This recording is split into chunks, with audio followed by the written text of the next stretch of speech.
and welcome. Lovely to see you. Thank you for joining us. My name is Rhys Morgan. I'm Robert West. Together we are Morgan and West magicians. Time travellers. And all-round spiffing chaps. Or at least that would be the introduction. Were you watching us live?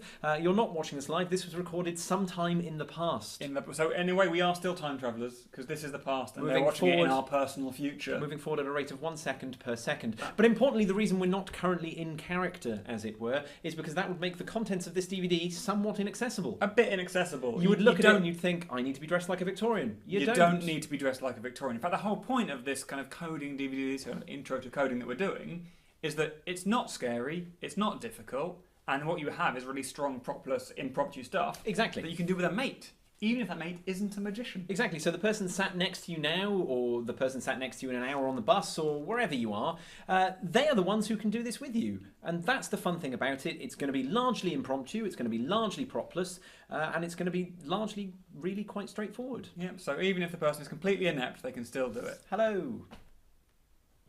So, the first thing, really, is to talk about a little bit about what coding, what transmission of information really is and why it's there. And to do that, we're also going to talk a little bit about what mentalism is and how mentalism works. Or mind reading, if you prefer. Or brain trick stuff. Yep, brain trick stuff. Brain trick stuff, I like it. I like it. So brain trick stuff works with information. And the idea is that we're dealing with information, be it a name someone thinks of, or a word from a book, or a number they've written down, anything like that. Because at the crux of it, a mentalism trick goes as follows. Some information is created. Think of a name. That information is acquired. Write that name down. And then that information is revealed. You're thinking of the name Susan. And as long as at least one of those bits is secret, that is to say... That's a trick. That's a trick. That's a trick. If none of those bits are secret, it's just conversation. Otherwise it's just this. Think of a name. Okay. What name is it? Susan. Was it the name Susan? It was. Trick. Hey! No, that's not a trick. Not a trick. So what you need is one of those sections, the creation bit, the acquisition bit, or the revelation bit, to be a secret bit. So, I mean, you can find this in any good book, DVD, or other media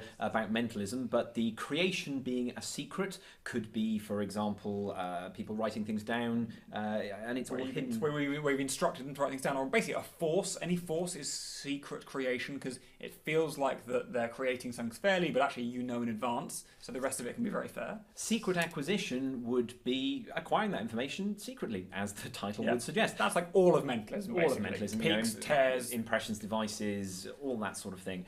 Revelation of information, the revealing of it secretly, is a bit different because you're not actually being secret about revealing it. But there's usually more going on. Multiple outs is a sneaky revelation because they can very fairly name something and they can very fairly, you can find out usually by asking them, but then you have multiple outs, so it's a sneaky revelation. Yeah, or some sort of big prediction chest, or one of them multiple predictions, anything like that really. But what we're going to do is we're going to introduce a fourth step. Forget the 13 steps, we're going for a fourth step. Yeah, we're too lazy to do the other 8 steps. I mean, it's quite a long way up. 9. So, the fourth step is transmission. So we're going to go creation of information, acquisition of information, then transmission of the information to another person, and then that person will reveal the information. Yes, indeed. And obviously, for it to be a trick, any of those steps can be secret, but the transmission of the information is the one that we're going to make secret, because obviously if you make the acquisition secret and then you just transmit it by shouting it... It's Steve! The name is Steve! Is the name Steve? It is, but he just told you. But how did he know? But how did he know? Still not a trick. Still not great. So, but by having that transmission as secret, everything else can be very fair. Yeah, and obviously you can make other steps secret as well, which just compounds the mystery, makes it even more fooling. But for now, we're mostly going to focus on making the transmission secret, and then leave it as an exercise for the reader, viewer, or indeed listener how to make the rest. Yes. So transmission as a secret way of doing things. A lot of the time that's going to be code. There's a couple of other little bits and bobs as well you can do. But that's what this is all about. But importantly, it's all about doing it, starting with the building blocks with some really, really simple stuff, and then building our way up to routines that we've been doing for, years. Longer than we care to admit. Oh dear, more than a decade now. Yep. Yeah, I feel old. So that's what this is about, and we hope you have fun. We really do. Yeah, if you don't, not our fault.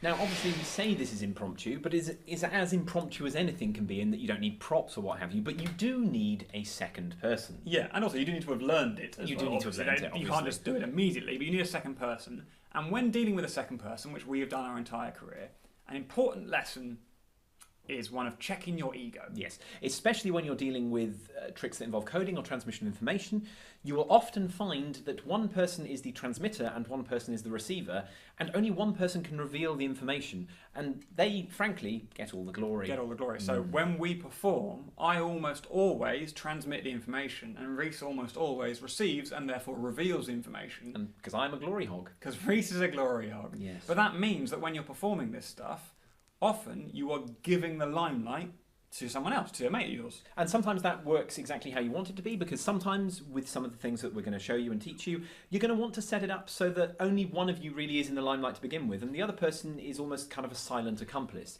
But you can do it without them being a silent accomplice. You're both very clearly working together in performing an effect, as it were. It's just no one knows how the heck it's done. And in that case, only one person gets the kudos. Yeah, so some of the presentations are very much going to be a case of going, we're going to show you something that Reese can do. But that's fine. You've just got to learn that that's the way it is, and you can't have it all, really. You can't have it all. And also, one of the things that we think about on stage is that if we get an amazing reaction for something that Reese is claiming to do, even if I have done some of the work, half of the work, all of the work, as is even, most of the case. as is, let's face it, most of the case, Yes. then I know that half of that applause is for me anyway. So it doesn't matter if I'm just sort of stood at the sideline watching everyone heap adulation on this. It's about 15% of the applause is for him, really. Yeah. So yeah, just check your ego. So we're going to start with some very, very simple coding. Yep, we're going to start at the beginning. This is a couple of tricks using very, very straightforward, very, very simple coding that we're going to teach you, and you will be doing in about 20 seconds straight afterwards, but they're still a bit of fun. Yeah, you can teach someone this in moments. Yeah, not even minutes. Pick up things.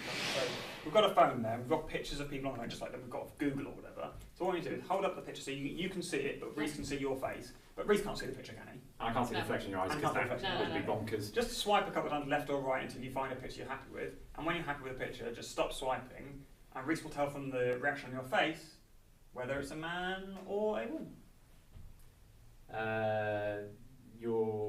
Just look at the picture for me. There we are, a woman.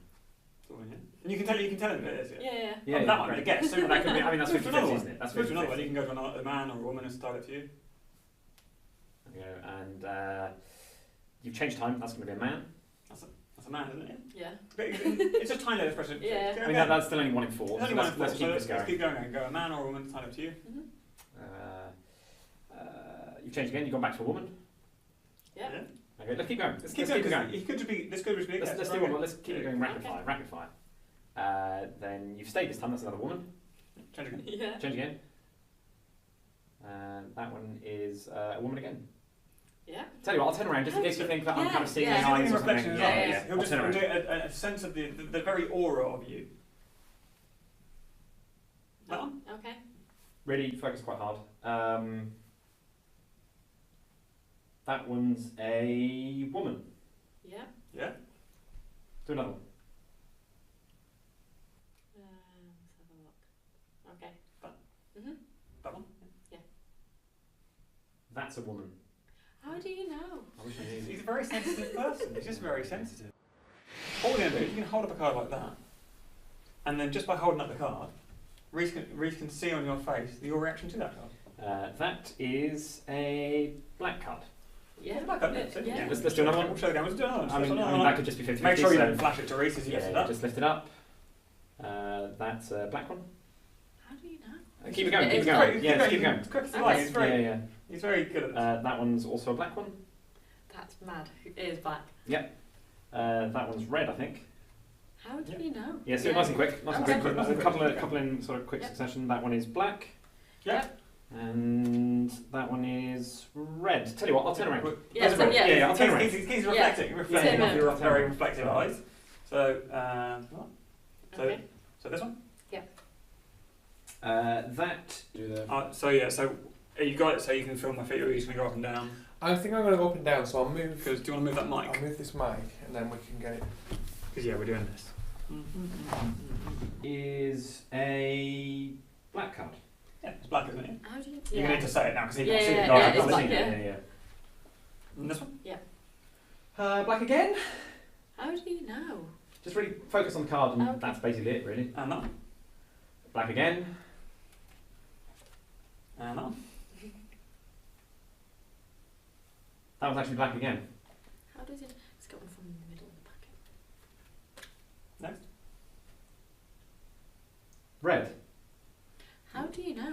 No, it's just very implicit. Just another a couple in quick succession. Okay. So, And this one.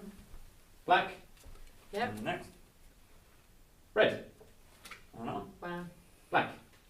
I mean, I can go all day. but Okay, after yeah, a we can while- go there. We How can go do- there. I mean, How do you? He's got a real sense for it. It's like human How roulette. do you know?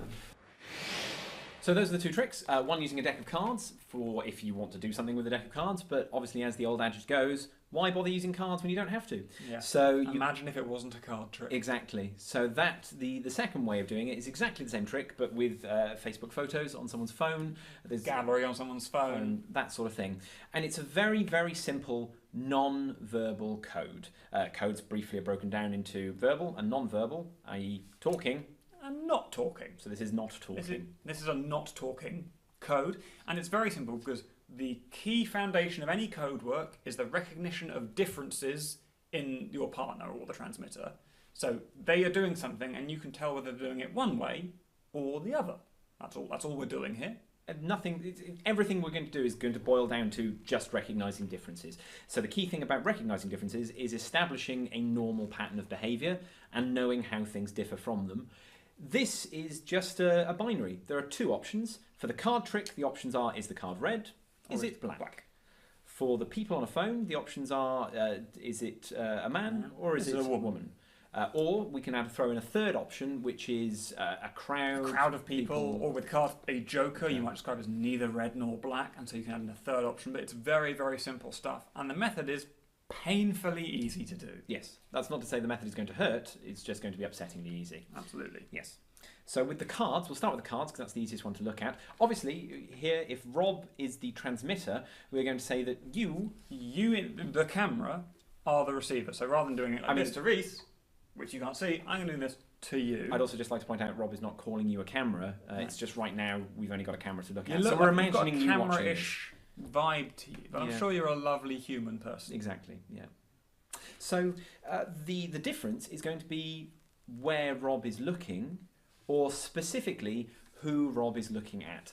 The two key things being that Rob can look directly at you, or Rob can not look directly at you. He can just look off to the side. That's not even a movement of the head.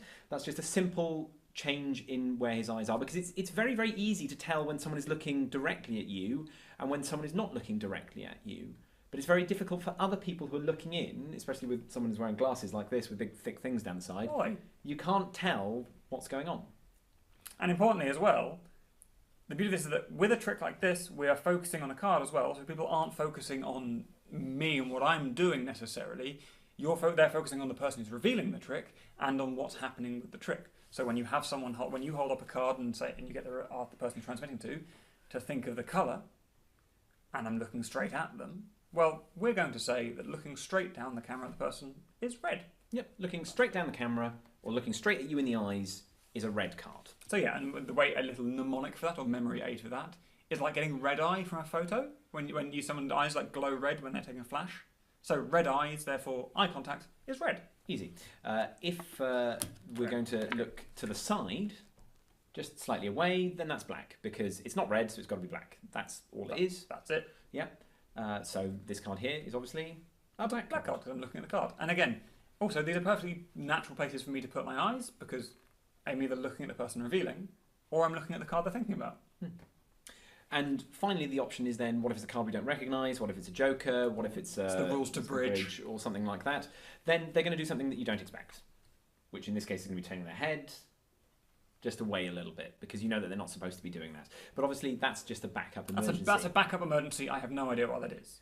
So here, the transmission is the only secret bit. The creation and acquisition of the information can be done by Rob. Yeah, very simply, I can hold the card up. You could get the person who is sort of having the trick done on them to hold the card up. And all you need to do that, if you're doing that, is obviously you can't get them to do this, because I don't know what the card is. But you can just tell them, have a look at the card. And you just go and hold it up like that. Great. And that's a red card, because I'm looking directly at you. And next one I go, tell you what, even pick up another one. And hold it up like that. Okay. Red again. Try and pick a black one, mate. All right. Okay. Who shuffled these? You But if did. they pick a black one, then all I need to do is that. It's a perfectly natural thing to do. It's a very recognisable thing that I'm looking at the card. Don't even need to turn the head. Then if you turn the head, I can do this. That's fine like that. Obviously, that's not a presentation of this trick. You need some presentation. You need some woo on top of that, because otherwise it's just a bit dull.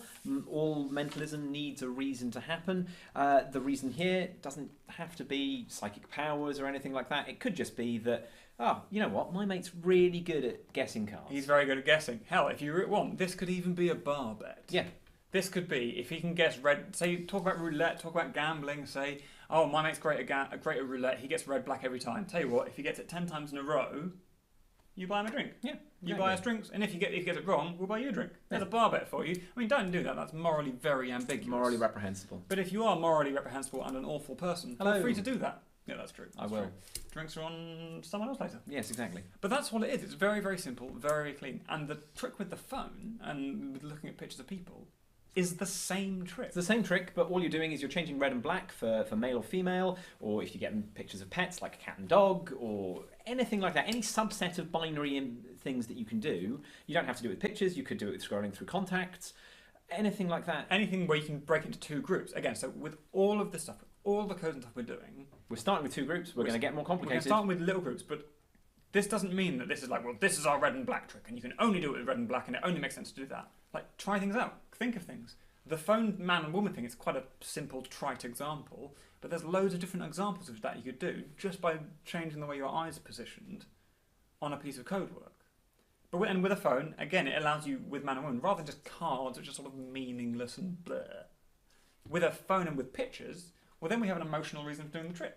And even a reason to have the person hold the phone out like that, because then you can say, okay, well, my friend here is going to look at your reaction to this photo, and depending on the tiny micro signals and all that NLP nonsense, all the micro signals your face will give off, my friend there will be able to tell you whether that's a man or a woman.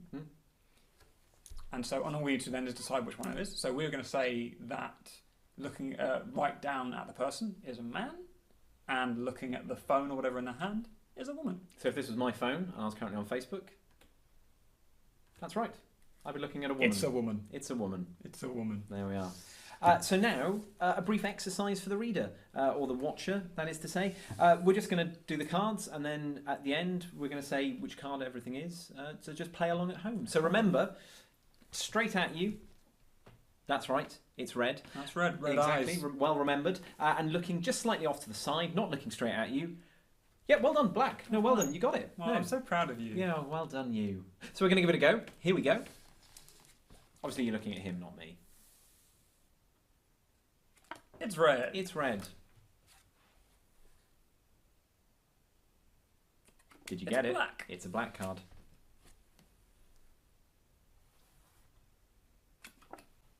Black. One more.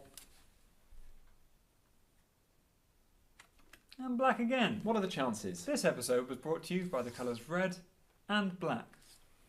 Now, when moving on slightly further, if you want to do this without just doing a non-verbal side of it, we can also perform it with a verbal cue, and this way we can have our receiver turn away or look away. And the verbal cue, again, should be something noticeably different between the two, so you can't get confused between the two of them, but relatively straightforward. But something very simple.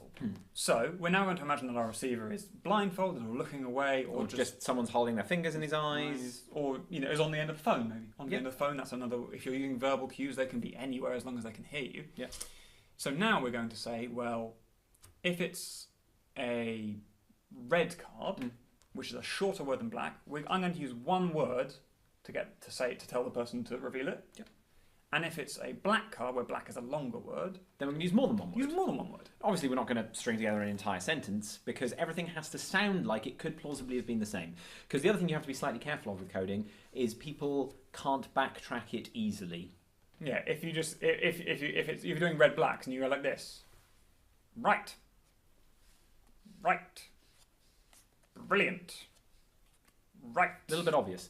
right. Yeah, it's really obvious. They would just go, I think right means red and brilliant means black. Yeah. Bad code. Yeah. Whereas a good code will be something possibly that modulates, something that changes along as we go, which is why we've gone for single word gives you red, more than single word gives you black, because there's lots and lots of ways of cueing someone to begin to do something. So, and again, this will extend into the faces thing on Facebook or anything like that, using the same principles before. same principles before, but now our partner is elsewhere, or in this case, looking away. Yes, I am. Look away. I look away. This one? That would be a black card. It is a black card. Hooray! This. Red card. Next. Red. Okay. Red. See, and you can just, it's very as simple as this, and you don't need scripting or anything. How about this one? That's black. Of course it's black, because I said more than one word. But you don't need to have that scripted, so you can sound very natural, which is important when doing verbal code, is to sound very natural, because you're not trying rigidly to go, oh, what do I say if it's... Just say one word, or more than one word. That's all there is to it. The only thing to remember when doing this work is to determine beforehand things like, all right, is that one word or two words? Yeah, you've got to Just know. things like that might trip you up, but also the lessons you learn is that if you're doing this with a mate in the pub, because it takes 2 seconds to learn, and you get tripped up at one point, or just afterwards you say, okay, from now on, all right, 2 words. Yeah. Got it? Or you should avoid it entirely. Very easy coding. Very easy. Reese, just say stop whenever you like. Okay, stop. This is your card. I shall show the camera as well. Natalie, you're next. Say stop. Stop. This one here. Happy with that one? Yeah. Show the camera as well. Emily, you're up next. Say stop. Stop. This one here. Quick shot of the camera. Jade, you're up next. Say stop. Stop. This one here. Remember it? Mhm. And everyone has a card. Everyone remembers their card. I don't think you particularly need I one. don't need one, I'm fine, I do that, but everyone just say the name of your card in your head, I can remember it. Okay, all right. So now they've challenged me to find the cards blindfolded. Oh, yes. So we have some tape. Natalie, you will take one eye and That's you will only 3 take the bits. other. There's only 3 bits. I don't get Sorry. I All think right, he let's do doesn't- it. Can I close my eyes? I think he doesn't trust us to Perfect. poke around in his face. I think that's There we fair. Sugar. Because he knows you're representing. Thanks. And you really aren't worrying about pushing out of my eyes, so that's good. Jade, perhaps be gentle, or perhaps not. Okay. Thanks for the sideburn. Let's really get that in, shall we? Let's really get that in. Thanks, Yeah. Morgan and or West. Well, it's not me. Appreciate it. I'm too afraid to touch you. So Andy is going to find your card, but he's going to intuit whose card he's finding as well as finding lost in the deck. So what we're going to do is, when we're ready, someone's going to raise their hand, but quietly so Andy doesn't know it's you, don't say anything. I'm just going to raise their hand, and Andy will intuitively find your card in the deck. Brilliant. I will try. All right, let's try this. The first person to raise their hands. This should be their card. Is this the card? Yes, it is. Well done. Thank you. Good work. Someone else raise your hand? Okay. Cards are shuffled. I believe this card is right in the middle of the deck, but I can find it very quickly. Is this the card? Yeah. It's gone. Yeah, bring it over. All right, 2 more to go. Someone else raise your hand? Super. All right, this one I can find like. Is this the next card? Yes. Yes. Well done. Which leaves 1 more card to go, I guess. So let me try that. Watch this. Should now be the last card. Did I get it? Is that the last card?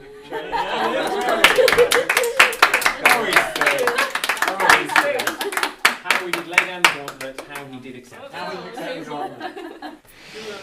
drawing. That's a drawing game. Yeah. Drawing game. So it's very Drawing simple. game.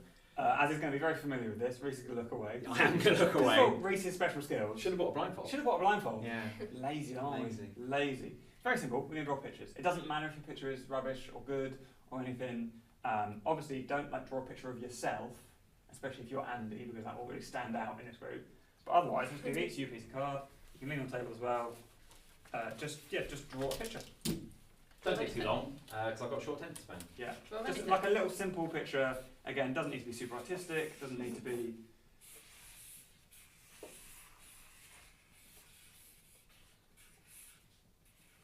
Oh, and obviously don't sign it with your name. That will defeat the purpose. Yes, that will. And you just, when you're done, recap the pens. Save them drying out. They're not free. Marvellous. And then we're just gonna. Actually, Andy, do me a favour, just mix those all up. There we go. How's that? And then you can turn face down as well. Mix them up face down as well.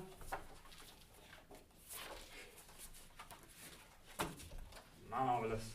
And we're going to start doing this. Do you want me to describe them to you, Reese, or do you want to turn around and look at them? Just let's go with just an audio description, I think. Audio description. Audio okay. description, like an audio book. Like an audio book, or like that. We're doing like that bit in Hearts Art, or that. You're all too young for that. So we have a lovely sketch of 3 hearts. We have 3 hearts with sort of a lines around, like a sunny line, or yeah, like hearts with lines around, like an explosion. Okay. So that's the first one there. Next we have a drawing of a house. Yeah, a single-story house. Drawing of a single-story house. Our next fabulous artwork is of a cat item. Obviously, don't react if it's yours. I'm assuming cat. If it's fox, I apologise. If this particular artwork is a fox, oh, maybe it's a fox. No, I'm going to say that's a cat. And lastly, we have a picture of something. The top of a mushroom or a deflated football. I apologise. I apologise if I haven't got what that is. Something. Okay, so now I'm going to turn around. So don't react. The reason I'm sort of faced away is to make sure that I don't get any reactions from you with what's going on. So let's have a look. So we have. Thank you very much. So yeah, no idea what that is. Okay, so I would say who's drawn what? Hold that just face down for me. Hold that face down. Hold those face down for me. What I'm going to do is, on the count of 3, I'm going to ask you to turn over your pictures, and if it is indeed yours, I'd like you to shout, "Yes, that's my picture," or something similarly exclamatory. So here we go. 1, 2, 3. Yes, that's my picture. There we go. High fives all round. High fives all round. High five. High five. I think he needs a high 10 for that one. Same time. That's what I said. There we go. Yeah. It was an igloo, but I can't draw Is it an very well. igloo? Oh. Why has it got spots? I thought it reminds me of that mushroom off Mario. Yeah, Mario. that's what I Oh, thought. there we go. There we go. That was the slightly harder stuff. Slightly harder stuff. Let's talk about it.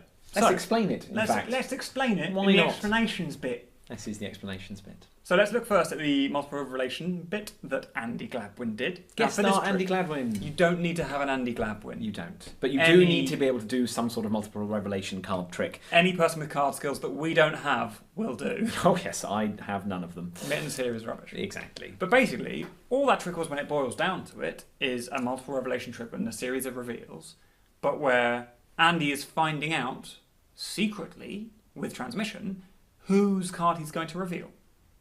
So, to do this, We've gone for a verbal code for this one. You could have it more of a... You could have a physical code if you wanted, but a verbal code for this I think is easy and as hands-off as you need to be. especially because any trick that involves the person not being able to see who's been picked or what's going on, verbal stuff lends itself nicely to that, because then they don't have to then turn around and see the transmitter. Yeah. They can just hear what's being said. So we are going to introduce in this a very simple idea of a null code. That is to say, there is a verbal code where one of the codes doesn't exist. Is nothing. You just say nothing. Nothing. Because So- that's a difference. If That's- you're expecting something to be said and you don't say anything, that's a palpable difference that you can tell. Yeah. And if you can recognise it, you can code with it. Yes, you can. So all we're going to do is then we have 4 cards selected, and the order they're selected in, we're going to call that 1, 2, 3, and 4. Yep. Easy way of remembering that. And you need to just know where in your deck those are using any card methods that you know. I'm sure there are DVDs out there on I'm the subject. sure there are DVDs you can buy on this sort of thing. Yes, indeed. So basically, take your card, your 1, 2, 3, 4 cards, control them in some sort of way, in a way that you can selectively reveal any of them in any order. I genuinely have no idea how people do these things, so... But he really doesn't. He Yeah. really doesn't. This is why he does all the receiving. Yes. But you do that in any order. And then all you need to do is have the transmitter relay to the person with the cards which person has come behind them to put their hand over their head. Yes, in this presentation we had someone put their hand over their head, kind of getting a vibesy kind of feel, that sort of thing. Again, you've just got to have something that feels interesting, feels fun, feels engaging for an audience, because without that engagement, mentalism is rubbish. Yeah, it's boring, isn't it? Yes, boring, It's isn't it? boring without plot. Same with magic, really. Same with magic. Same with anything. So all we need to do then is find a way of transmitting the 1, 2, 3, or 4 to Andy.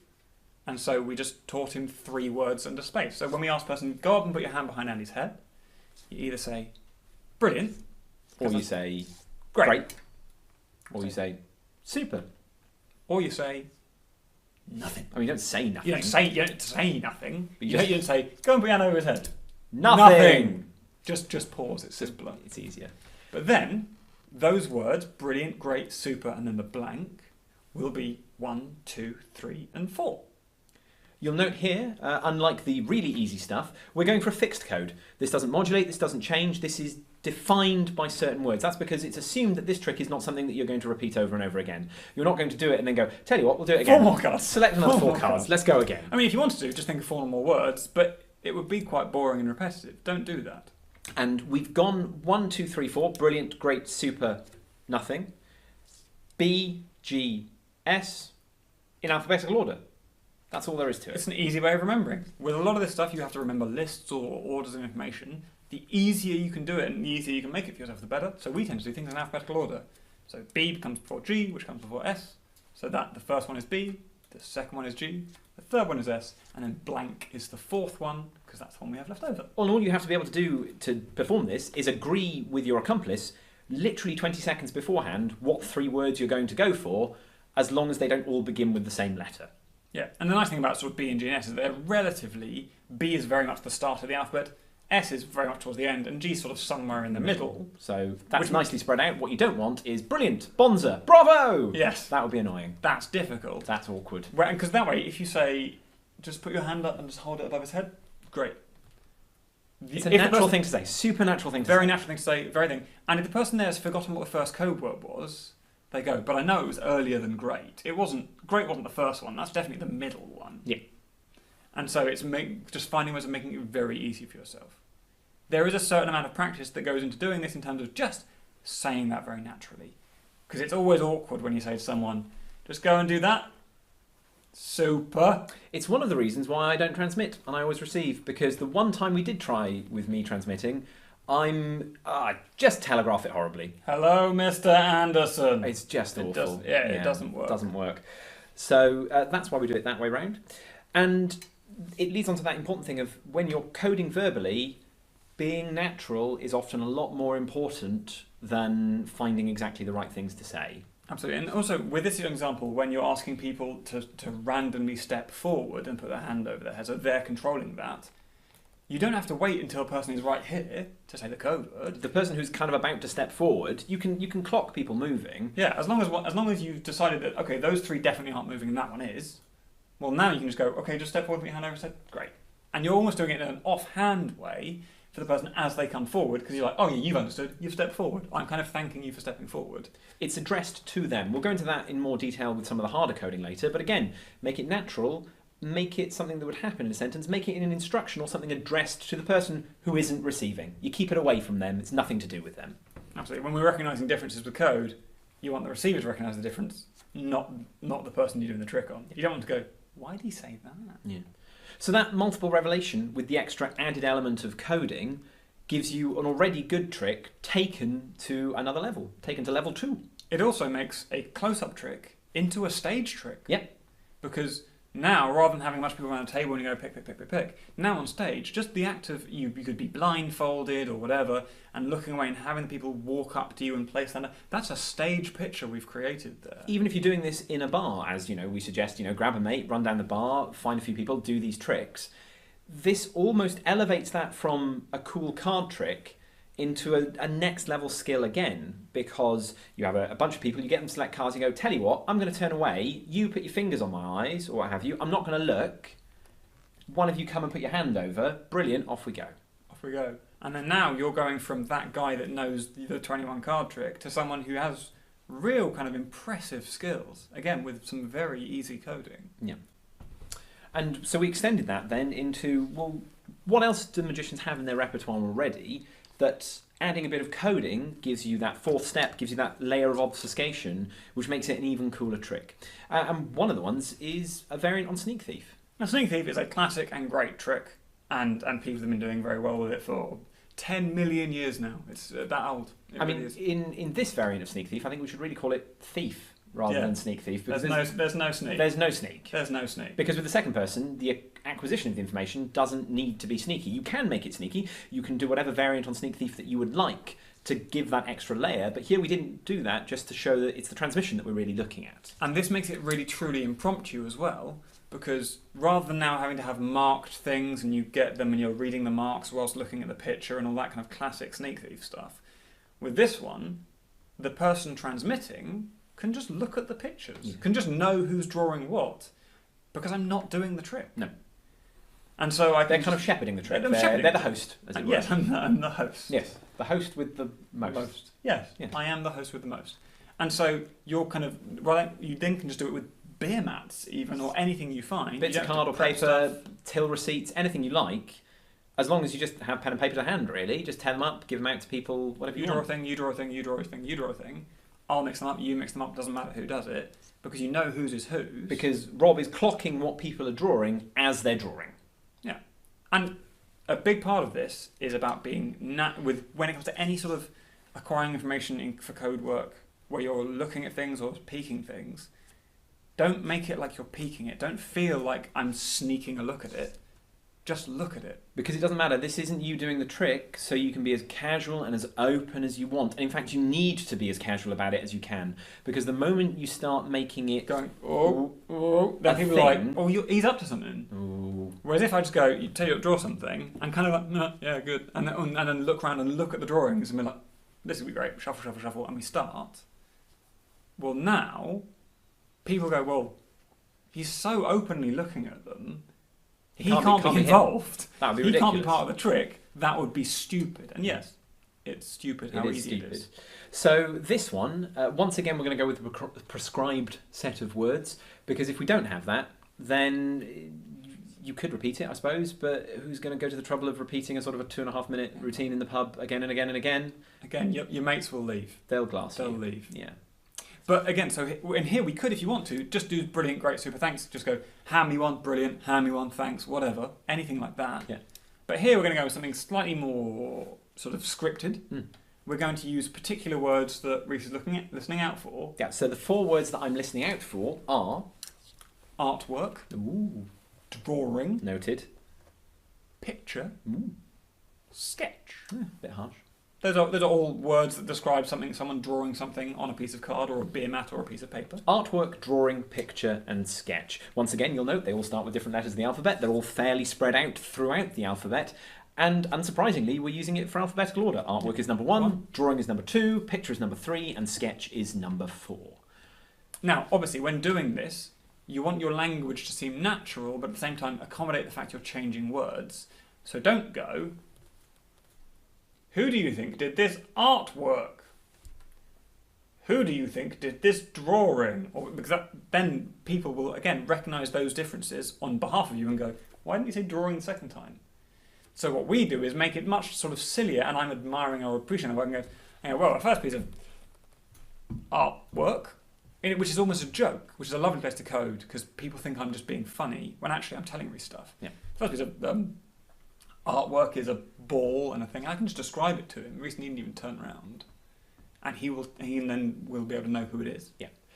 So that's all there is to it. It's finding those 4 sentences around those 4 words that you construct, particular to the situation, to make it all flow nicely. So, for example, our 4 sentences could be...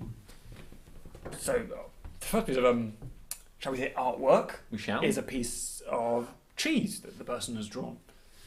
This person has done a drawing of a mouse. This person has sketched a frog. And here we have a picture of Tutankhamun. Very good, actually, that one.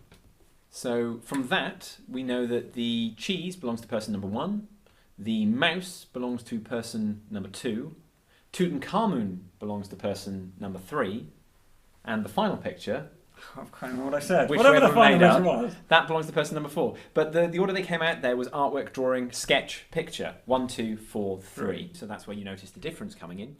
And so you don't want to give those back piecemeal, because that's setting up for an ending, that's setting up for the kind of standard Sneak Thief ending where you reproduce the 4th person's picture, otherwise you don't have any more of the trick. That's always the thing with Sneak Thief, is that as a theatrical piece, you can't just do the same thing over and over again. It gets a bit repetitive. Whereas this isn't a theatrical piece, this is literally, let's grab a mate, let's go down the pub, let's go down the bar, let's find some people, let's show them a trick that's really cool.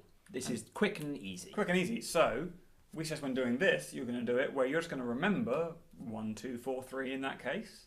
And then when you go round, okay, and go, right, so the pictures were this and we described them, you then turn around and look at them and go, I think you did that one, and you did that one, you did that one, and you did that one. And then if you want to add a bit of a flurry, you can go, oh, actually, no, wait, swap those. All that sort of nonsense. That's all of that showbiz. in. That's all just selling it. And again, with all this stuff, you've got to sell it. You've got to really make it feel like you're doing something other. Because if you just turn around and go, right, so 1, 2, 4, 3, then, well, the only option there is that you knew. Yeah. So you give them all face down and you say something like, on the count of 3, I want you to turn them over. And if it is your picture, throw it in the air like a graduation cap and shout yeehaw. Yeah, or high five me or something. And that's a lovely, strong Bosch moment to end that trick that doesn't require you then drawing your own duplicate thing and then showing them, which in a sort of pubby environment is not necessarily It's a bit weird, isn't the it? sort of thing you do. Yeah, but more on a proper sort of sneak thief ending, as it were, later on. But yeah, those are those 2 sort of level 2 tricks. Level 2 tricks. Yeah, we're getting deeper into the nightmare. So that was moving on from sort of 2 steps to 4 steps, and now we're going to stick with the 4 steps, but we're moving away from the verbal, and we're going to go into a physical code. Again, a code that we're looking for with our eyes rather than listening for with our ears. And this one is very super impromptu, so let's have a look at it in action. Let's flip the coin. Okay, With tuppence, because we're high class. I'll turn around. You turn around. I'll You turn around. Otherwise, it's not a trick at all. So, basically, it's very simple. Everyone hold your right hand up like that. Anyone, lean forward and pick up the coin in your fist. Just one of you, obviously. With only one coin. Then everyone else close your fist so that we all have our fists closed. Now raise turn around in a feat of immaculate intuition. Right, I'm going to work out who's got the coin. If I tap you on the back of the hand, open up your hand, and hopefully you haven't got the coin, because if you have, that would frankly be a disaster. So let me see. Well, obviously you're not holding the coin, and you're not holding the coin. Knuckles are too tight. You're not holding the coin, and you're not holding the coin. So you are holding the coin. Yeah, we're in. Perfect. How do you know? Intuition. Just intuition. Just Just intuition. Yeah. But that was only really 1 in 5 at best. Well, 1 in 4 really. 1 in 'cause 4 you're really. taking So I might part. have picked up the coin, am I? I mean, you might have thrown me off. I might have to throw you off, Yeah. to be fair. Should we do, we'll do it again. We'll do it again. I'll turn around again. So everyone put both hands like that. Now someone reach forward with either hand and pick up the coin. Anyone do it. And again, now everyone close all your hands like that. And Reese is going to turn around. Same difference. And this time, if I tap you on the back of the hand, obviously open up your hand, and we'll see. Hopefully, you won't have the coin. So, let me think about this. Who has got the coin? Who's got the coin? You haven't got the coin there. You haven't got it there. It is definitely not there. It's not there. I think you're holding those too tightly, so it's not there. You haven't got it there. Andy, you cheat. No, you haven't got it there. It's not there either. You've got it there. How do you know that? I don't know, it's clever, isn't it? Clever, isn't it? It's intuition. You intuits it. It's just a sense of like reading the A sense of calm. It's a sense of calm. Yeah. It's a sense of, so should we make it a bit harder again? Let's do it again. Let's do it a little bit harder again. Okay, so everyone hold your hands. And I put them face up this time. Right, now anyone pick up the coin. Yeah. Right? But now, put the coin in anyone else's hand. Okay? Right, now we're all going to close our hands. Alright, we're going to close our hands. And then Reese will turn around. Right, I'm going to work out who's got the coin this time. Let me see. So, it is going to be tap on the back of the hand, open up your hand. You are, let me see, you haven't got it, and you haven't got it there. In fact, not there. Oh gosh, let me see. I'm making this much harder. It is not there. It's also not there. It is not there, not there, not there. You've got the coin. And I think you picked up the coin first of all. How do you know that? You got eyes in the back of your head. Just sense It's of only intuition. can check, but I think Yeah. it's- yeah. Do just check they don't stick out the back. It's, It's intuition. yeah. We've seamlessly fused coin magic and mentalism. Who there. thought it could be done? Artfully. Exactly. Artfully done. Never been done before. And so that is a way of doing a coin in hand Hand trick, but with multiple people and with a transmitter. There are also two ways to do this. The transmitter can be openly doing Performative and can be, I'm part of this and I'm going to lead you through it. or the transmitter can be part of the group. And that's not to say that they're a stooge, because I know a lot of people are kind of like, oh, a stooge, and get a bit uptight about it. It's just they are part of the trick. They're an accomplice, not a stooge. Yeah. In our book, I mean, so partly our feeling is that cheating is cheating. Yes. It's magic. We cheat. We cheat. It's all cheating. It's all cheating. But the difference between an accomplice and a stooge is that a stooge is faking their reaction.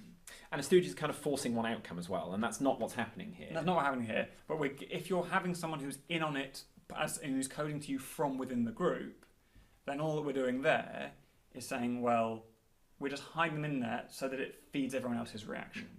If you're the one coding hidden within the group, you're not meant to go, oh my god, it's the best thing I've ever seen. And just fall off your chair. Yeah, just play it cool. Just be like, wow, that's really cool. Yeah.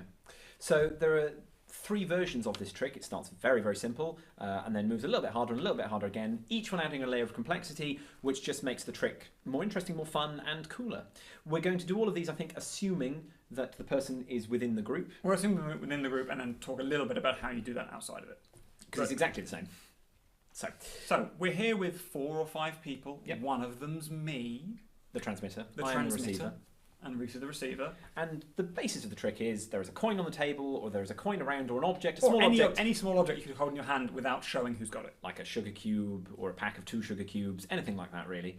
And one person's going to pick up the coin, and everyone's going to stick their hand out, and the person's going to turn around and tell them whose hand it's in. That's all there is to the trick. It's basically it's crudely ripping off the sort of Karatsuki idea, or the Yeah. oddball idea, or Darren Brown's coin in hand routine, or the up bunnies, down bunnies drinking game, I believe, Yes. where you hold a coin and one person has it. Yeah. You know, there are lots of sort of As old as time itself. literally as old as time itself. That's how it 14 works. billion years old. Yeah. And what's going to happen is someone's going to pick up the coin, and because I'm part of the group, I'm also going to hold my hand out with everyone else. And the way that Rob holds his hand out is going to tell me what the dickens is going on. So let's assume there are 4 other people there. You could do it with any number if your coding's good enough, but we're going to start with 4. I'm going to hold my hand out in one of 4 ways.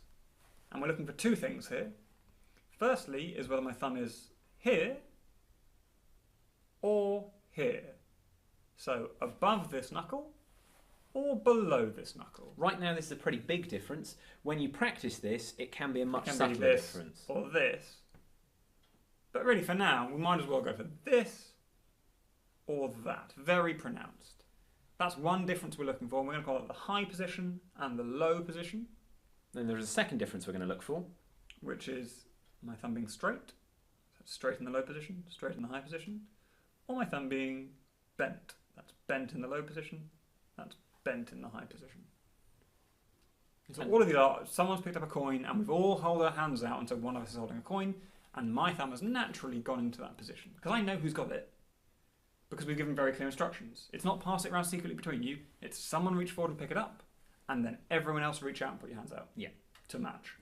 And so from these combinations of positions, we get 4 different possibilities. Again, we're going to go 1, 2, 3, 4. One of the things you have to agree beforehand is which way round you are labelling 1, 2, 3, 4. So if you're sat round a table, you might want to go clockwise around from the transmitter, 1, 2, 3, 4. It's important you don't mix these up, because if you get it wrong, the trick's going to go wrong. If we're in a line like we were when we performed it, then obviously we're going to go 1, 2, 3, 4 down the line, skipping me. That's all there is to it. Now, we split up the numbers 1, 2, 3, 4 slightly differently. This isn't going to be in numerical order, because that's not particularly useful for 2 separate binaries. Yeah, it's not we have 4 positions going 1, 2, 3, 4. It's 1 and 2 and 1 and 2. So we're going to call this the high position and this the low position. So the 2 high numbers will be up here and the 2 low numbers will be down here. The high numbers and the low numbers, I hear you cry. Is that 1 and 2 and 3 and 4? Right, so the high numbers are 4 and 3 Exactly. because they're the bigger numbers. They are the bigger numbers. And the low numbers are 1 and 2. Those are they're the smaller numbers. Exactly. If we have to explain that again, then maybe this is beyond you. Yes, maybe. Now we need to differentiate between 1 and 2 and between 3 and 4. Well, here's a little mnemonic or memory aid for that. 2 and 3 are both quite curly numbers. Yeah, they've got big curly Big bits. curly bits. Whereas 1 and 4, they've got a big central column. Straight bit in the middle. Yeah. So straight, well, that's the straight numbers, 1 or 4. And bent or curly is the curly numbers, 2 or 3. That's all there is to it. So high position, curly finger, well, that must be a 3. The bigger of the curly numbers, 3. Low position, straight thumb. The lower of the straight numbers, 1. So now, just from our hand position, if person number 2 picks up the coin and holds their hand out, when everyone else holds their hand out, I just bring my hand up in position number 2, low position, curly thumb.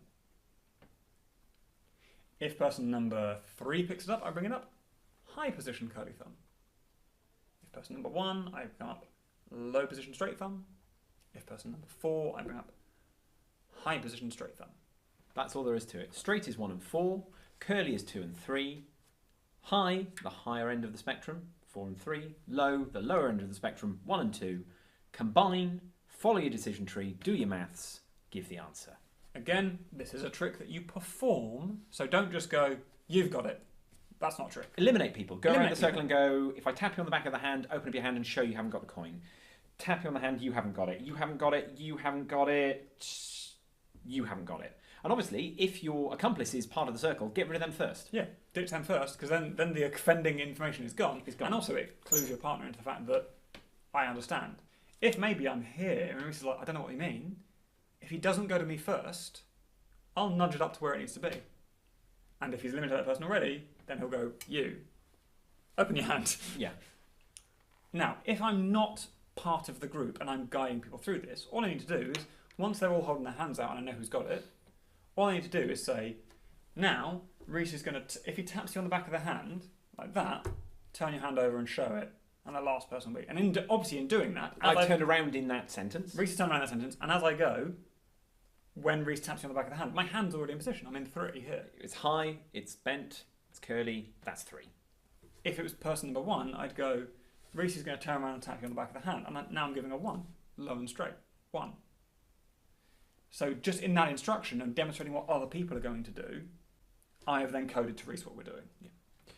The final question is, of course, if you're working in part of the group with an accomplice and no one goes for it and you're stood there going, no one's going to pick up the coin, I'm going to have to pick it up, how do I code that? Well, obviously, the first thing you could do is just give them something that your partner's not expecting. Hopefully they'll have the moxie around them to realise, oh, it's the one other option. It's the one other option. But we'd suggest a straightforward option of thumb in the fist. Thumb in the fist. That's definitely thumb in the fist. I've got it. Yeah. Now the second phase of this routine, where we introduce both sets of hands, so now as many as 10 hands are in the circle, so we're going to be quite an impressive trick now. Yeah, loads of hands everywhere. Loads of hands everywhere. What we need to do is say who's got it and add another piece of information. Which hand's it in? Is it in their left hand? Is it in their right hand? Yeah.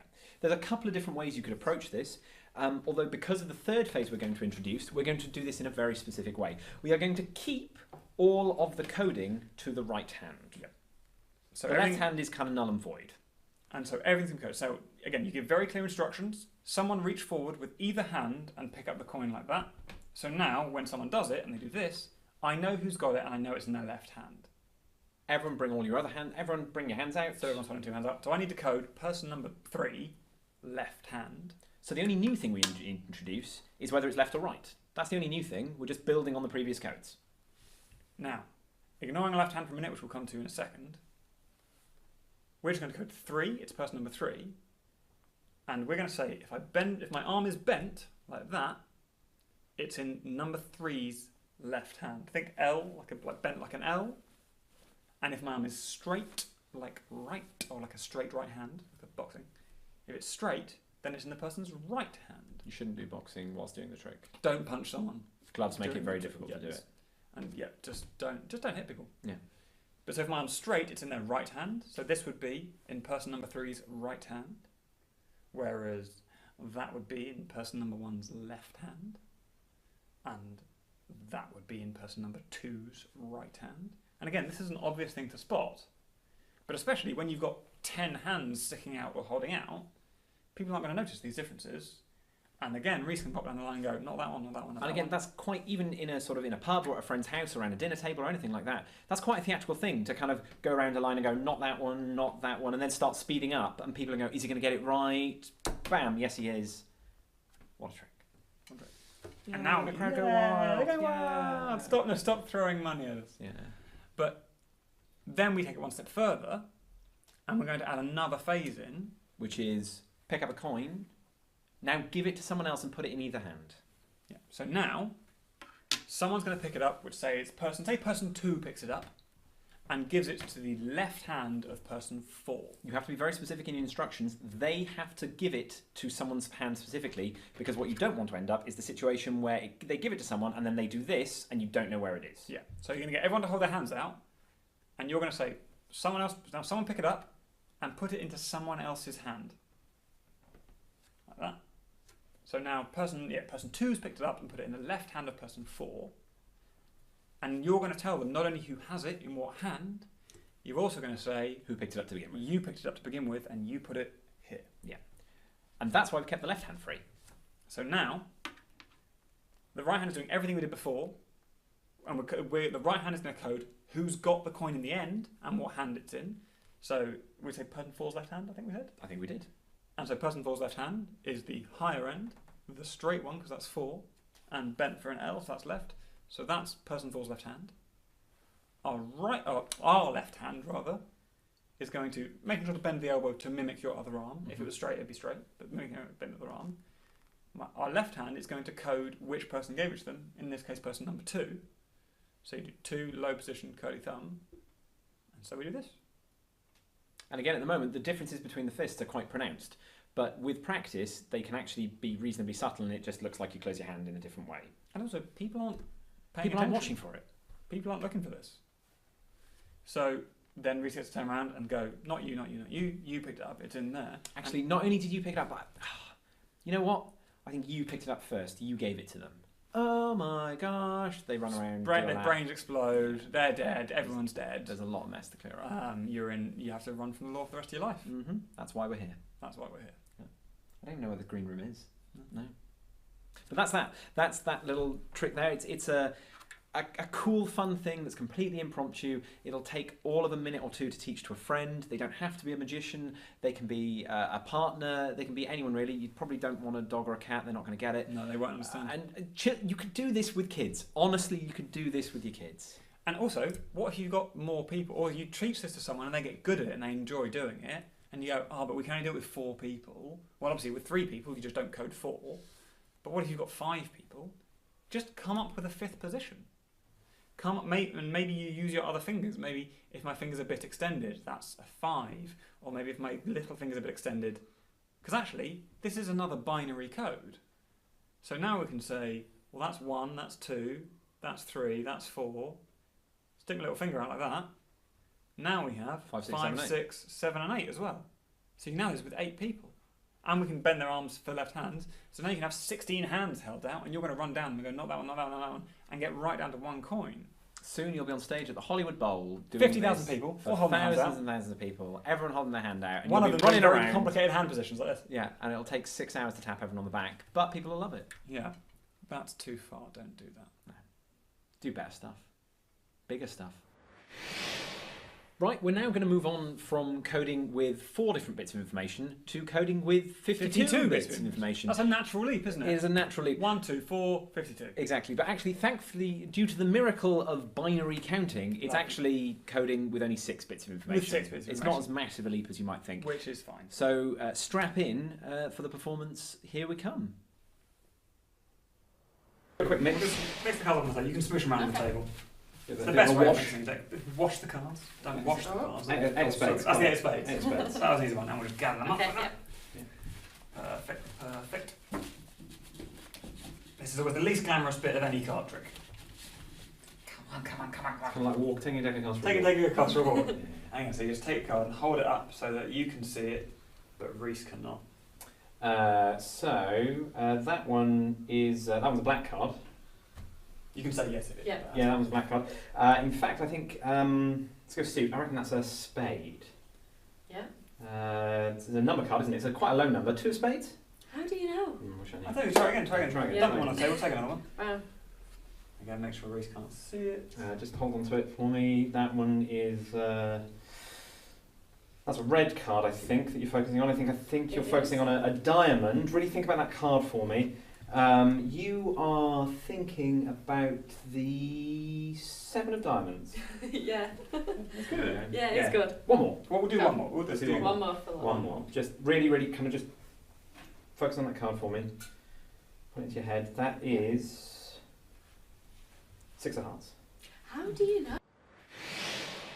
So that was the performance of the first thing, which, as you might have guessed by now, is a code trick. It's a code. It's done with code. We're not going to swerve ball at any point. It's all going to be done with code. It's all done with code. But this one's done with maths as well. So this one is identifying a card through your mental telepathy method of choice with a physical code. This one's a non-verbal code. This is physical, so you can do it across a crowded bar or anything like that in a noisy situation. And the other thing is the physical code is sufficiently subtle that it's very, very repeatable. So this one you can do again and again and again, and the receiver can name a card, name a card, name a card, name a card. Don't do it forever. It gets repetitive and boring. But Mhm. yeah, it's not going to be spotted in the same way. No. And the reason for that is that we're coding, and we're coding with our hands, but we're coding with our offhand. Yes. So you can hold the card that is being transmitted yourself, or you can give it to the person who's focusing on it. You know, concentrate on this card for me, or something like that. They can hold it because none of the coding's happening here. It's all happening down here. Down here. For the demonstration, we're going to look at how you can do it with holding the rest of the deck of cards. But for example, you could hold it with this handily appeared glass. Yeah. Or any other sort of hand-size object, be that a whisk or a walking stick or a dog toy. Yeah. Anything you can get your hand around. Really. So we'll start with a bit of maths, and we're going to do the binary counting on our fingers for this. So You're going to need to know the binary system of counting. It's very, very easy. It's not as complicated as it sounds. In fact, it doesn't sound complicated at all. Why would I even say that? And again, because we're going for recognition of differences, here the difference we're recognising is you can see my first finger is hanging over the edge of the deck like that. Which we're going to call the on position. On. Yes. And my other fingers are off the edge of the deck like Which so. we will call the off So position. now all my fingers are off. Now my first finger is on. Now we're going to number our fingers with a binary numbering system like so. So that this finger, my first finger, is worth 1. This finger is worth 2. So far, so decimal. This finger is worth 4. Bit of a curveball, gone straight into binary. Yeah, so calm yourselves. It's about to get a lot more exciting. This finger, and I can't do this on one hand, is worth 8. There Thanks, we go. Rose. So that's 8. It's binary. All that means is we're counting in a base 2 system, so everything's doubling as we go. 1, 2, 4, and 8. Just doubling our way. It's really, really very straightforward. And unsurprisingly, we're just going to use some basic addition to determine if something is on, then we're going to sum them. We're going to add them together. That's all there is to it. So if 1 is on, that's 1. If 2 is on, That's 2. 2. If 1 and 2 are on, Then that is 1 plus 2, 3. good maths.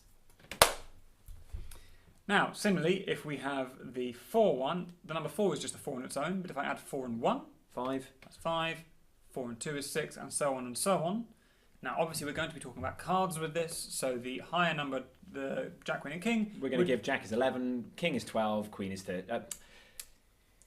But the way the cards actually go. Yeah. So Jack is 11, Queen is 12, and King is 13. So Jack would be 11, which is going to be 8, and 2, and 1, but not with the 4. So Jack is 11. That's Jack. Then Queen, which will be 12, is 8 and 4, giving us 12. And lastly, 8, 4 and 1, 13. That's the fingers for a king. Yes, indeed. Now, some of you will have noticed, in fact, that we can go a little bit higher. In fact, you can count up to 15 using 4 digits with binary. So that's 14 and 15 are left over. They're spares, as it were, as is off. So you've got 3 spares As is there. 0. Yeah. So you can use those however you want. You might want to assign one of those to a joker in case you've left a joker in the pack. Or even a joker and a guarantee joker. You Joker, get 2 guarantee different ones, 14, joker. 15. You could also assign them to the what are they called? The special cards. The special cards? The special cards. Gimmicks? No. The rules of bridge. What are they called? What? I have literally no idea what you're talking about. You know, the ones you threw on the floor earlier. No. The advertising cards. Advertising cards. There we Never go. mind. So you can assign those in any way you'd like. The extra ones you could assign as jokers, guarantee jokers, advertising cards, anything like that. Yeah. Or you could even have, maybe you can even have a card in the deck that's signed that's a duplicate of some other card, and Yeah. that's the signed 9 of diamonds there, which might be a thing you want to do. Or you can have an emergency code, which is, I can't get at it, sorry, you're Yeah. on your own. Oh, I can't see it. Struggle. Time Sorry. to guess. Maybe that's just you throwing the cards on the floor, though. Yes. So that's the numbers. We'll practice that later. But basically, it's 1 through 13, just using the numbers on our fingers. Yeah, so you can look out for the practice segment a little bit later on. Now, red black, we're going to do again as the simple binary indicator, much like we did for the coin trick. We're going to say red is straight So the thumb just along the edge of the deck there, that's a red. and black is bent. Thumb curled round like that. So curly for black and straight for red. That's all there is to it. There's no particular mnemonic for that one. It's Well, just... I tend to use B for bent, B for black, Yeah. like that. But again, it's whatever happens to help you remember it. Black, red, red, black. Technically, what I'm showing here is a black king. Because that's, That's 1... 4, and 8, giving us 13. So the black king. Now, obviously that could be a king of spades or a king of clubs, so how are we going to tell the difference between how those? are we going to tell the difference? Actually, this is the point where we should give up. Let's just leave. Then we'll leave. No, we So- have an answer. Ah.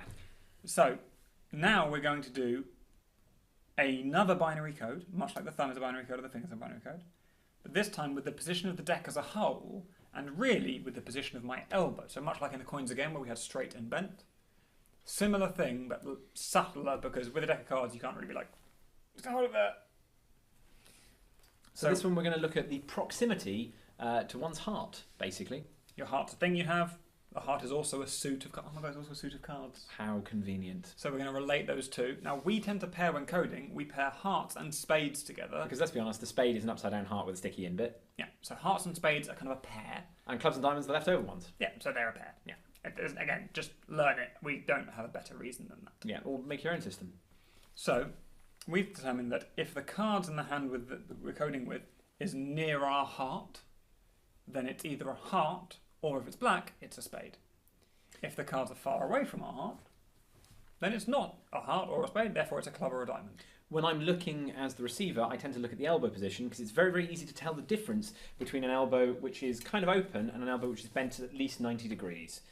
Sort of 90 degree bend, more open bend, because this allows you to look at it on a table, or if you're stood up, Or we're it's stood more up, of a up-down motion. down.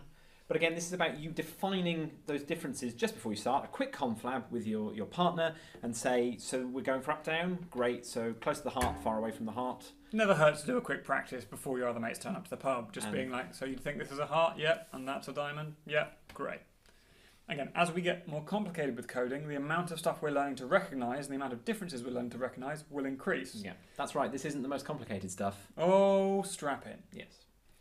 But importantly, that as you build up to this, you can do these things, and you'll be amazed how quickly you start to realise that you're actually coding 52 different things in one hand. Yeah. And then we're just putting things together. So if we're holding a card up here, and again, the audience's eye is up here. The audience is looking at the card and looking at the receiver who's revealing the information about the card. Now, if we're going to reveal the information about this card, this is the 2 of diamonds. So firstly, we're going to set 2. That's just finger number 2 on the on position, finger number 2. Then it's a diamond, so it's a red card, so that's the next thing we're going to set. Thumb straight, that's red. And lastly, diamonds. We know that hearts and spades were close to the heart, diamonds and clubs were further away, so we're looking at a greater than 90 degree bend in the elbow here. Long straight arm, therefore far away, therefore diamond. To demonstrate what the difference would have been, if that had been the 2 of hearts, the arm would have been further in. And my elbow is much more bent, and the card's much closer to my chest. Again, if I'm stood and not at a table, rather than being like drawn towards me on the table, it would be a card resting down by my side or a card up towards my body. Yeah.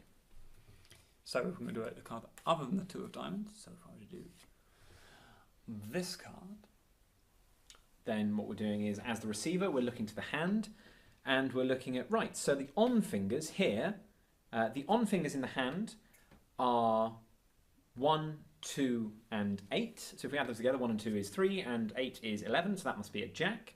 The thumb is bent, so that's a black card, and the elbow looks pretty open to me, so that's probably going to be a club. So I'd say that's the jack of clubs. and I'd say you're right. Well, obviously I could see it from You could behind also as see well. it, but that is the card I'm coding. Yeah. That follows with everything we said. So Yeah. we're not just cheating. Yeah. We are cheating. It's magic. We're cheating. Yes. So there'll be a few more of those a little bit later on, kind of a practice for you. But the thing to remember is 1, 2, 4, and 8. Red, black, Close to the heart, hearts and spades. Further away from the heart, clubs and diamonds. And one small point, if you are going to use a glass or something like this, then because we don't have an edge of the deck to stick our fingers over, you need to determine with your partner beforehand what is on and what is off. So the differences can be very, very subtle. They could be sticking fingers further over, like so it could before. be like that, and where this is on. Or you could be looking at the bend of the knuckles Or here. we could be arching our fingers and bending our knuckles like that. Or even on a glass like this, you could be looking at how hard you're pressing to turn the kind of the finger pads a different colour on the nail, kind of a I'm deep not sure if you red. can make that out, but my fingers go white there as I press in. Like really super subtle differences. But honestly, people aren't looking. The person you're performing for is looking to the receiver who's going to reveal the information. So you can be fairly bold with your coding. And again, simply straight and bent with these. With a glass and like that, I would tend to have make them straight and therefore sticking out, or bent and therefore sticking in, rather than straight up the glass. Because then you start to It's lose a slightly your... weird hand position. And if you drop your drink, it's embarrassing. people will then look at you. Yeah. If you drop your drink, that's bad coding. Yeah, that is bad coding. The other thing to note is obviously, as with all of this coding, the acquisition of the information is key. We're looking at acquisition of information where the transmitter can just freely see the card. Yeah. But of course, if you have a deck in a stack or a known order, or it's a marked deck, or some sort of secret glimpse or anything like that, that can add that extra layer of deception. Absolutely. Any glimpse will do, a top of the deck glimpse, a dribble glimpse, anything like that where you know the identity of the card. But often the simplest way is just to look. Mm-hmm. So that's the non-verbal version. We're now going to look at the verbal version with the deck of cards. So I'll turn around. I'll turn around. Yeah. Why break the tradition? Right hand break the tradition. You turn around. Once you're ready, place the card on Mr. Morgan's outstretched palm.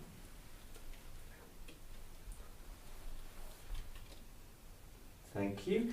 That is that's a red card, I think, actually. I would say that's a heart. Ace of hearts? How? Yeah, that is. We can do it again. Yeah, do another one. Then place the card on Reese's hand.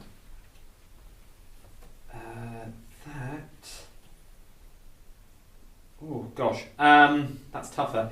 That is a black card. It's a club. It's the 7 clubs. Yeah, that is actually. I'll do one more. That's crazy. If you could place the card on Reese's hand. Okay. Jack of clubs. How do you get that so quick? He's just very good at this. He's very just good at very this. good at it. He's a very sensitive person. Yeah. Oh. Aww. That's great. Have you got an earpiece in? No, Like, it's- Like, check someone it in if you whisper want. into you. Check it in if you want. You can just get like a chopstick and prod it in if you want. But It would be laughable to think that someone's telling him these things. yeah. So that was the verbal version of transmitting a card. And terribly verbal it was too. It was very spoken indeed. I was impressed with how verbal it was. Lots of verbosity going on. Also, the glass has disappeared. That's magic. That's gone. Now, verbal code is obviously stuff we're doing with spoken things like we did earlier with the red-black thing when we were talking about it. Mm-hmm. So there's quite a bit of information to code here. You've got to code a number, a suit, and a colour. So we're going to break this down into a couple of binaries and a 1 to 13 code. Which we'll talk about in a bit. So we'll start very simply with the colour. It's probably the simplest binary. Yes. So when we do this trick with the presentation of weighing a card, I put my hand out, I'm not looking, the card's placed in my hand, and I sort of do a bit of woo about, quite heavy, that is the 9 of clubs, or whatever. And that's just so that we give a reason for Rob to give the person an instruction. Because like we said before, coding in instructions is a clean way to code, because instructions have to be given. There's always admin in any magic trick because people are not familiar with exactly what's going on. And we have to get through it. So we're going, well, you stand here and then put the card there, and you're explaining how the trick works, so no one notices what you're saying. But importantly here, the instruction sentence is very, very specific. And it is repeatable to a certain extent. I wouldn't do it over and over and over No, I wouldn't again, do it but a it's million repeatable times. as a few times. But this is meant to be a trick. Again, very impromptu, very quick and easy. Show me something in a pub. Oh, I've got a deck of cards on me. Tell you what, this is really cool. And also, when doing this stuff, we really recommend writing your own codes, come up with your own coding things for this. Because our systems are good, sure, they're great. Oh, yes. But at the same time, if it comes naturally from your own voice, it will just fit you better and fit in your mouth better, genuinely. And also, you will have an easier time remembering it because you thought it up. Yeah. So an example sentence for putting the card on my hand will go something like this. Then just place the card on Mr. Morgan's outstretched palm. That's a fairly simple instruction. Then just place the card on Mr. Morgan's outstretched palm. There's a couple of things I'm listening out for here. One of them is the colour, and the way we determine the colour here is the word outstretched. Now, we can have that sentence a different way, which would go like this. Then place the card on Mr. Morgan's palm. You'll note that sentence didn't have the word outstretched in it. This is because this is part of a null code. We talked about null codes before. A null code is simply something that's present or it's not. We've gone for the word outstretched here because it's a nice big meaty word. It's a big word. That I definitely hear. You're not going to miss outstretched. Not going to misremember whether I've heard that or Hits not. you right in the ear. Exactly. Yeah, just pam. So outstretched means red. If I say outstretched, it's a red card, and if I don't, ergo, it's black. If you want a mnemonic for that, I haven't got one.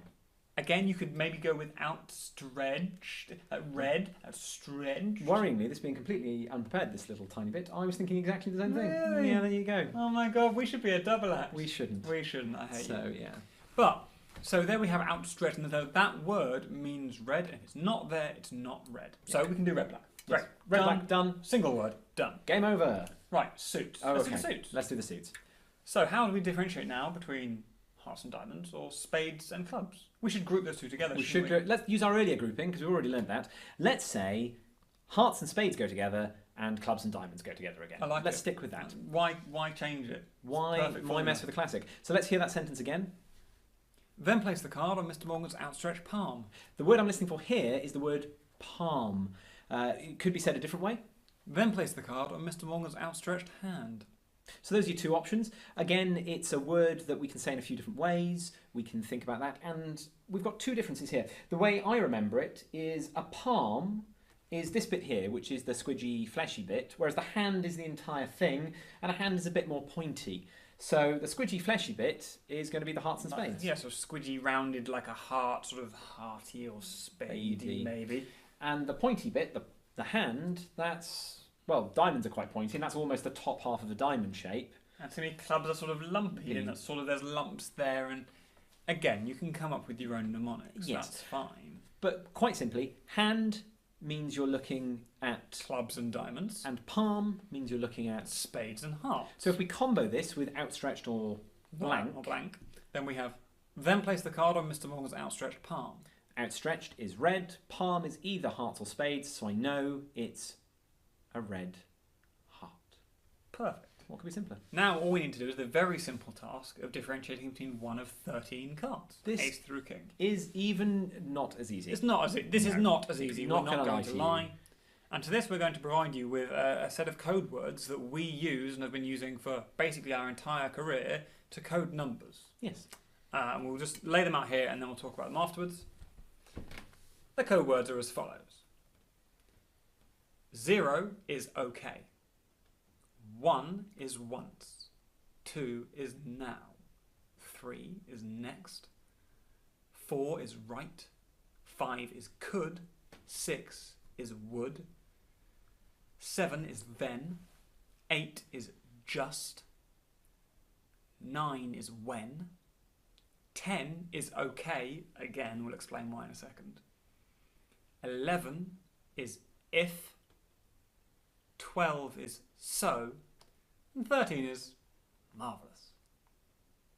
If you didn't get those, not to worry. Obviously, this is recorded media, so you can go back and play them again and write them down. Write them down. Or you can refer to the handy insert. The handy insert in the DVD. Yes.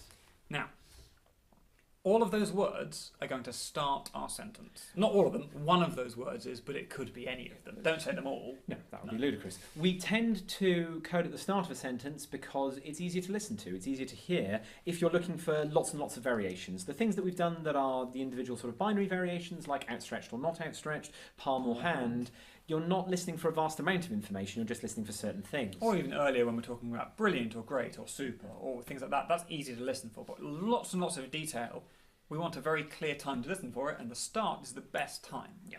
Also, when you're doing spoken code work, which I do quite a lot of, as does Mr. Moore. If you're trying to do a piece of coding where you say a particular word, and you put that word in the middle of a sentence, and it's not a sentence you've rehearsed, like place the card on Mr. More's outstretched hand, it's a sentence you're maybe making up. Then you've got to aim for that word going in, and you've got to come out the other end making sense. And that whole sentence, you've got to, so say the word is just, You've got to construct a sentence in your mind that leads up to the word just, says the word just, and then heads out of that sentence, and that all makes sense. But you don't say the word just anywhere else in that sentence. Nor do you say any of the other code words. Nor do you say the anywhere word else in once that or now or next or then or could or would or right or anything. That's a very confusing thing to do in your head. So it's easier just to get it out of the way first off, and then you're away. So if I want to use the code word for, which is right, then if I start by saying that, I can say the word right as many times as I want in a sentence. I can go, right, place the card on Mr. Morgan's right hand. Right, got it? Right. But Right, only right, the right. right. But only the first one counts. So Mr. Morgan or Risa doesn't have to worry about which other ones he's listening to. He just listens to the first one. He knows that that's the thing that I'm telling him.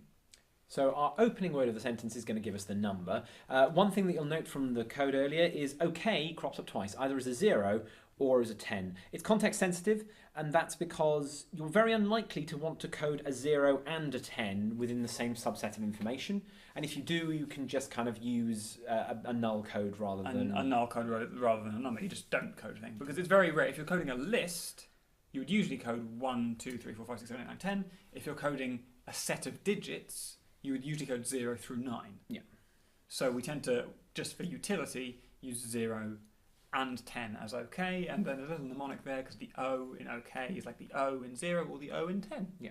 Another brief aside, a lot of sort of text and whatnot on coding will sort of encourage you to use a base 10 coding system, whereas we use a base 13 coding system. That's their 13 coding words. That's because with a simple addition of a binary, it gives you access to, so a base 13 already encompasses all the months of the year, all the star signs. If you add all the types of a playing card. All the types of a playing card. If you add in a binary, then you go straight to the 26 letters of the alphabet. The English alphabet, that is, of course. Yep. If you're operating in Wales, you'll need to find a couple of others for the doubles. In Cyrillic, though, I think fewer. Yes, So there you go. there's a winner. So Russian coding is the way forward. And similarly, if you then had another binary, you had 2 binaries giving you 4 differences, like with the coins. Then you're into cards. You're into, back to 1 in 52, you're into cards, you're into weeks of the year, or just larger numbers or larger lists of things with a simple set of code words. Yeah. So going back to the sentence at hand, the original sentence was... Then place the card on Mr. Morgan's outstretched palm. So we already know that outstretched gives us red. We know that palm is going to give us a heart in this instance because we're looking at red. And then was, I believe, the code word for 7. So the answer is 7 of hearts. That's the 7 of hearts. And all of those code words, because we're beginning sentences with them, are words you can start almost any sentence with.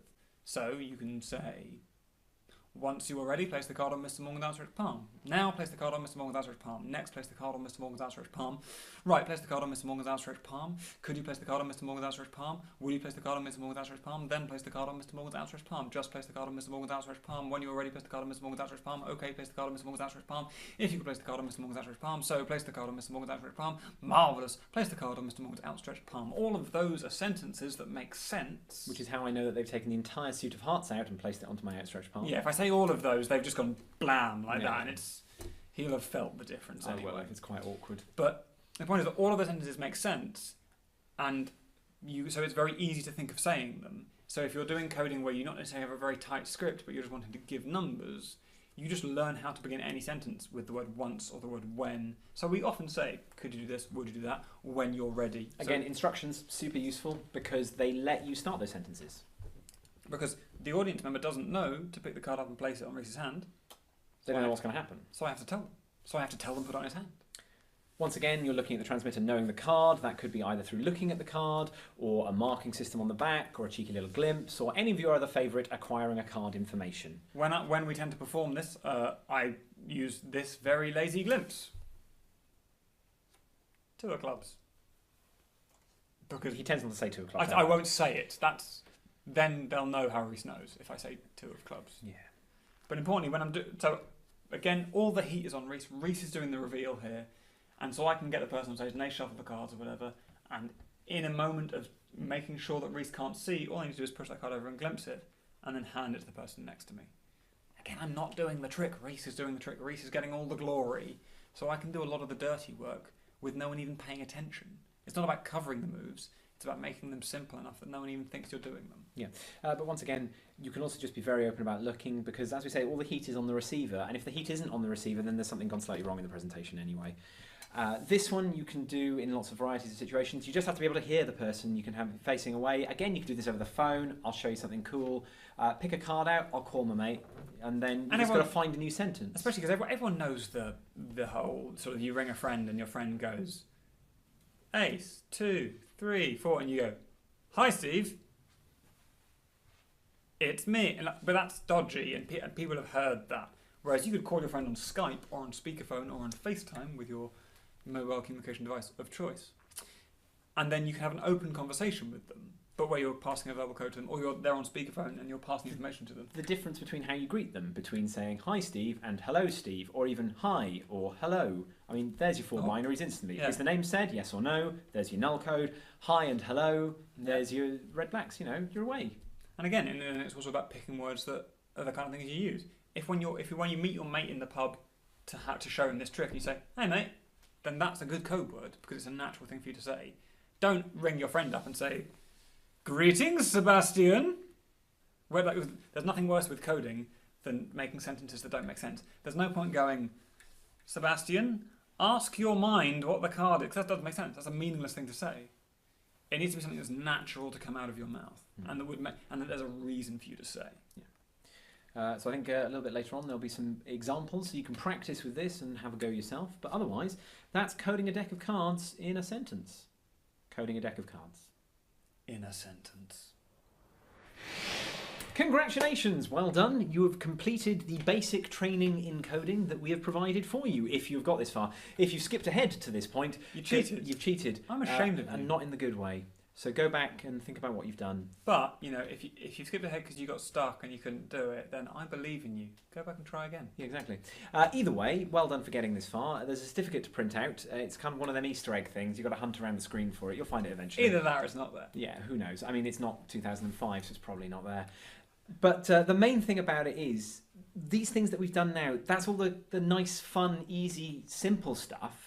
Even up to the binary, because let's be honest, the binary is not hard. The binary is just counting in twos. That's all it is. It's just counting in twos. It's just a fancy word for counting in twos. We like fancy words because we're fancy gents. Yes, we are. Evidently. Yes. But generally, this stuff is meant to be fun, quick, easy, impromptu stuff that not only can you perform at the drop of a hat, but also that you can teach pretty much at the drop of a hat. So the person you have with you doing it doesn't need to be a magician, doesn't even need to be someone you know that well. It can be someone that you just literally sort of have a chat with and go, "Do you want to try this out?" And you give them a little bit of paper that explains one or two of the tricks, and you give them a go. And you can do a little bit of practice beforehand, but there's no point in sitting there and practicing for days on end before you go and do it, because this is the fun stuff. And also, really, we are big advocates of the idea that the best way of learning is to perform, and even on simple stuff like this, the best way of finding, actually, when I do this, I don't like using that word, or when I do this, my finger position's a bit wrong. You will learn that stuff by performing it and trying it out, and it's fun, silly stuff. Hell, if you're at a gig, and occasionally when you'll be doing a close-up gig or something like that, and someone comes up to you and they're really interested in magic, or they know a bit of magic themselves. Show us a trick, teach us a trick. Teach us a trick. Teach them one of these things. Don't give away a trick that you'll be performing that night. Teach them one of these things. And say to them, okay, I'm going to come to your table, here's what we're going to do, I'll give you the card, you take the card, someone else shuffles them, hold them up, look at the card if it's black, look at me if it's red, and then or I'll do it the other way around and I'll look at the cards and you do it. And you put the limelight on them, and they'll be super happy. They won't bug you for the rest of the evening, but you've shared something with them that is fun to do, and then they might share with other people. It's just a bit of fun, and they'll remember the red-black thing, but they're not going to remember the more complicated stuff because it's not that complicated, but it's not enough that you take it away with you. And also, our personal favourite out of all of those is the coin in hands around a table. If you're with 4 or 5 mates, friends in a pub or a bar or other social gathering situation, let us pretend you're watching the latest episode of the old Game of Thrones whilst having some pizza, and there's an ad break comes up and you've got nothing to do. You're like, tell you what, I've got something to show you. Everyone stick a hand out with a coin. Bam, done. And you're there with your housemate or you're there with your significant other, and you've maybe taught them this trick as a fun little party piece. And the other thing is, and you can reciprocate it. You can both perform it. Yeah. These ones are not sufficiently complicated that you need set in stone who's the transmitter, who's the receiver. It can change around. I can transmit some of these if I really think about it. Yeah. Probably. Maybe they're going. What's that? I don't know. But coming up, however, we've got some slightly more difficult stuff. Because obviously we're a stage act. We're a stage act. And we do this for a living. In fact, we've done some of our code routines on the old telebox or televisual device, which has made it to the YouTube And so we I love saying the YouTube.